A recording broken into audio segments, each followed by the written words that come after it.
In the first few days of nationwide Black Lives Matter protests, demonstrators in Columbus, Ohio took to the streets to protest police brutality happening locally.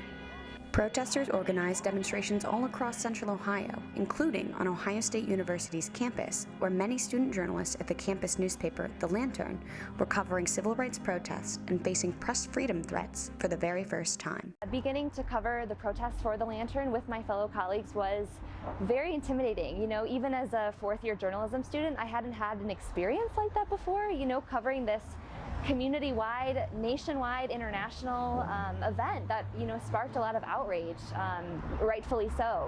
Within just a few days, 3 Lantern student journalists found themselves in a threatening situation when they were covering a protest that had moved off campus on the corner of Lane and High Streets.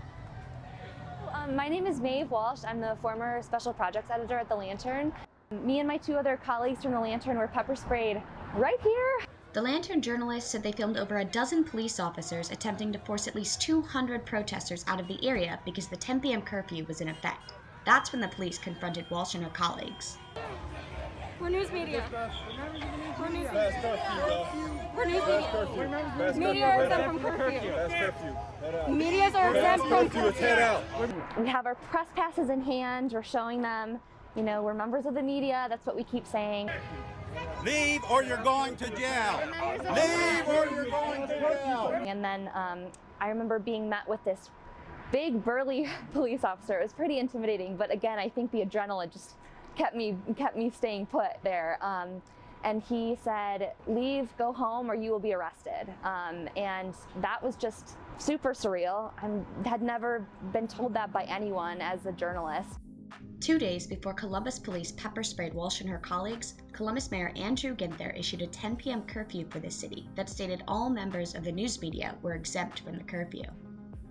The incident prompted former Columbus Police Chief Tom Quinlan to open an internal affairs investigation. During a press conference the day after the incident, Quinlan said the issue wasn't the curfew, but that the student reporters were in the officers' way while they were clearing the crowd of protesters at Lane and High. But in the video, the officers shouting demands only spoke of the curfew as a reason the student reporters needed to leave, and did not indicate the reporters were in the officers' way. Neither the city nor the police department know which officers were involved in the incident and are not answering questions about the investigation because it remains ongoing. Investigators are now asking for the police and the public's help in identifying the officers involved. Student journalists are still journalists, and the incident brings into question whether the students' First Amendment rights were violated by the Columbus police, who threatened arrest and ultimately pepper sprayed the students who were working on assignment. Members of the media, we're allowed to be here. Just when we were pepper sprayed and no longer able to cover the rest of the events that night, who knows how many people could have been arrested, who knows if any violence happened, who knows what. Being censored like that by members of the law enforcement obviously is a clear violation of the First Amendment, freedom of the press.